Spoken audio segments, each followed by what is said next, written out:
tourisme pour 5 minutes. Merci, Monsieur le Président, Monsieur le Ministre, Monsieur le rapporteur général, chers collègues. La documentation budgétaire, on le sait, est malheureusement relativement peu lisible en matière touristique et ne permet pas d'isoler parfaitement l'ensemble des crédits qui soutiennent le tourisme et donc d'évaluer le réel effort de l'État en la matière. Je me suis concentrée sur 3 séries de crédits. Les crédits versés habituellement à l'opérateur Atout France, qui est l'opérateur dédié à la promotion de la destination France, autorisé à hauteur de 28,69 millions d'euros en autorisation d'engagement et en CP, qui affiche un taux d'exécution de 130% en raison de l'ouverture de 14,6 millions d'euros de crédits via les reports croisés en provenance du programme 357 pour le plan Destination France. Les crédits versés au titre du plan Destination France, quasi exclusivement ouvert en gestion pour 217 millions d'euros en AE et 214 millions en CP.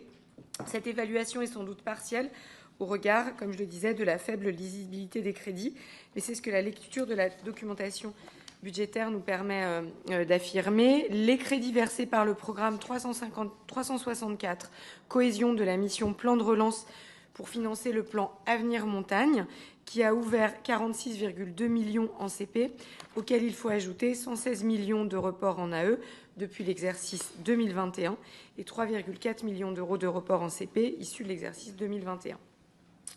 Au total, cela fait 44,3 millions d'euros ouverts en AE et 90 millions en CP. Au cours de l'année, 321 millions d'euros en AE et 206 en CP ont été ouverts en gestion, 203 millions d'euros en AE et 131 millions en CP ont été exécutés, soit un taux d'exécution de 595% en AE et 145% en CP par rapport aux crédits ouverts en LFI et de 71% et 44% en CP par rapport aux crédits disponibles.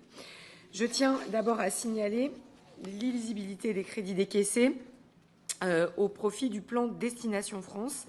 Il a notamment été financé par des reports croisés en provenance du programme 357 Fonds de solidarité pour les entreprises à la suite de la crise sanitaire et des crédits ouverts en LFR 2. Non seulement les crédits sont éclatés entre de multiples programmes, mais encore leur exécution est renseignée partiellement dans les rapports annuels de performance à raison du fait que ce sont des crédits à l'intérieur des actions. Lors du dernier projet de loi de finances, je l'avais indiqué, mais un amendement gouvernemental a supprimé le document de politique transversale relatif en crédit du tourisme. Celui-ci donnait pourtant une information partielle des crédits mobilisés en faveur du tourisme, agrégeant des crédits qui avaient peu à voir avec le tourisme, mais nous avions au moins une ligne. Aujourd'hui, on sait qu'il y a un effort important qui a été fait par le gouvernement suite à la crise Covid en faveur du tourisme au travers du plan Destination France, mais il est quasiment impossible d'en évaluer le contenu et la réalité d'exécution.